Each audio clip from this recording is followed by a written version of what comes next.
It's a great day to be alive. Good morning, James Chapman. Good morning, How are you, buddy? man. I'm great. Yeah. Uh, what is your most valuable resource? My brain. Your brain. Okay. What is the most valuable finite resource? My brain. Okay. All right. Probably my body, actually. Your body, huh? Yeah. I think my body would probably go before my brain, honestly. What what what do you do when your brain is telling you no, but your body is telling you yes?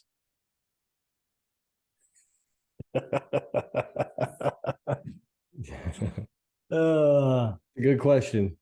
that's what I have to tell Danielle all the time. I'm like, look, my mind is telling me no. My body is My telling body's telling me yeah.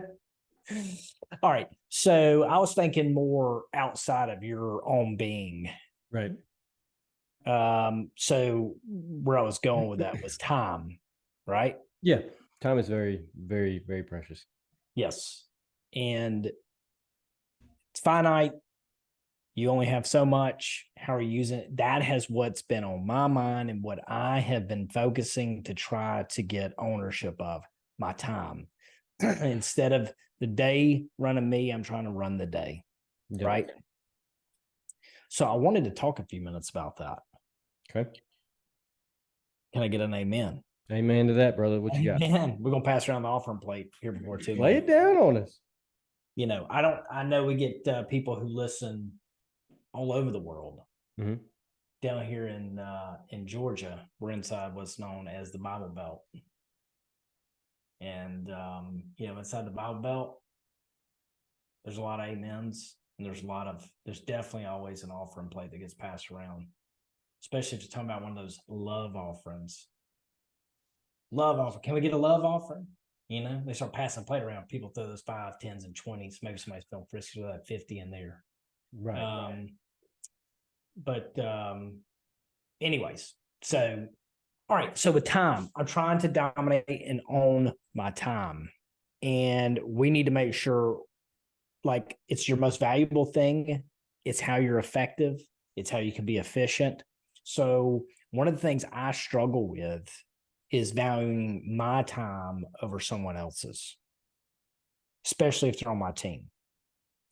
Somebody needs something, they can basically interrupt me for anything. Yep. I will stop what I'm doing. I'll help because I always see it as like, well, I need to help. I need to help move things along. But as I'm learning, I have my beautiful bride that's in the office has been helping me. She is an absolute beast on her time and her calendar. And, it's always nice when you have somebody who's, see the picture a little better because they're not inside the frame. Right. And so she's looking at it. She's like, no wonder you stay stressed. No wonder you stay burned out and stuff because you have no value. You have no boundaries around your time. So now, like, I'm blocked scheduling that in a better way where it's like sacred time. It can't be messed with. I get to own it. I'm in my first real week of that, but dude, it already kind of got messed up some. And I was already starting to think about changing stuff where I didn't value it as much. I had to put some hard nose around that. And it is so helpful. So a couple of things I haven't done that are like hugely popular. Number one, we use Slack at our office. You use Slack? We use Trello, but similar. Trello. Okay. Yeah. I'm sure there's probably some integrations there as well. But It's all the same. yeah. So like with Slack, man, I just built out I built it out. I connected the integration where now my calendar syncs with Slack. So everybody in the office, when I have a meeting pop up, it puts me unavailable. So nobody's slacking me or they know, hey, he's in a meeting. He's not going to answer. Right. And then to that, I've also finally went and set up a free Calendly. Calendly? Yeah, Calendly. Yeah, Calendly account. Yep. And now I'm not doing stupid BS emails back and forth because if somebody was like sent me a thing that said, hey, do you have time for a meeting this week? Yeah, what time you got? Because I'm always willing to shift my stuff around, right? But now I can just send back the link and say, hey, yeah, pick a time. It's on you. Pick a time. It goes in the slot. There it is. And it makes me make sure my calendar's more up to date. I'm following what I need to do. And I can, if I own that and discipline that, then I can shift where I need to and it won't mess me up. Yeah. But it's getting back to me owning my time. If not, I will be a slave to this place forever. It's a good point. And I think we spoke about that like 3 weeks ago. Well, maybe. I don't know. Well, then it needs to be reiterated. Yeah. No, big time. But this is an entirely different conversation than what we initially had. Right. This is proactive and where we were. Yeah. Where you are. I'm still in the same damn boat. Just trying to crank it. I mean, look, I'm still trying to get it all done, but I'm sectioning up my day and saying, okay, like I have a to-do list. Well, now here's a time slot that's sacred time where I work on that to-do list. Yeah. I'm not always just waiting for the next email to come in. Then I immediately sit there and do the same thing I try to encourage the people in my office to not do, and that's to be reactive. Be proactive, and hopefully I'll actually start saying no to more things. Well, I mean, and that's the thing. But as I heard this the other day, like as you walk further down the road of the path of success, we'll call it, you get more opportunities, right? More things come up. And so it gets harder to say no to those things because you've been so in tune with how you've run the operation up to this point that it's right. It's almost you aren't paying attention to the change. Yeah. And so you've got to start evaluating meetings. You got to start evaluating the routine. You have to start reevaluating the situations that you're in. Like all of these things have to be reevaluated because you're knocking on that ceiling again. Yeah. Yeah. And especially for you. I mean, you're knocking on the damn ceiling and trying to break through a whole nother game. Well, yeah, but I mean, isn't that all of us at some level, right? At some level, yeah. Right. When I was a solopreneur and then I hired my first person, man, I was knocking on a new ceiling. Yep. And then, when I tried to expand that, when I bought my first company, right, and bought them out, I don't think I've ever experienced stress like that, how it affected my body. Right. Like it was weird. I'd never been stressed like that. It was crazy. Like that was another ceiling, right? So, I mean, I think that's the beauty of it. No matter if where somebody's at in their career or their status the winners are always trying to find another way to win, to step it up, to continue to improve. Right. But man, you're going to make that struggle a lot harder if you're not owning your time. 100%. Yeah. Hey, look, you're starting out somewhere and you're starving. Yeah, it needs to be as many yeses as you can give, right? Yeah. You need to be willing to do any and everything. But as you stretch thinner, you got to value your time more.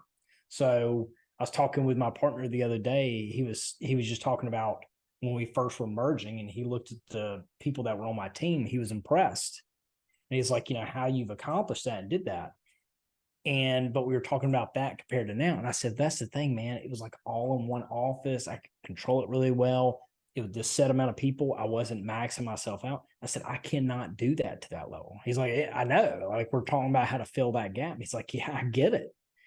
I can't do the same thing that I did when it was just CIG now that it's ACI. I can't do that stuff. There's too many people. There's too many different touch points, So it's like, okay, how do I value my time? How do I spend it? Because I can still only focus so much on so many things. And that's a good point to lay out is at some point you do get stretched thin. Yeah. And you've got to start again reevaluating where you're at and how you're going about the process. Yeah. It's cool to see from this point of view, right? Because we've had a few conversations during this period of time of making the transition, making that maneuver.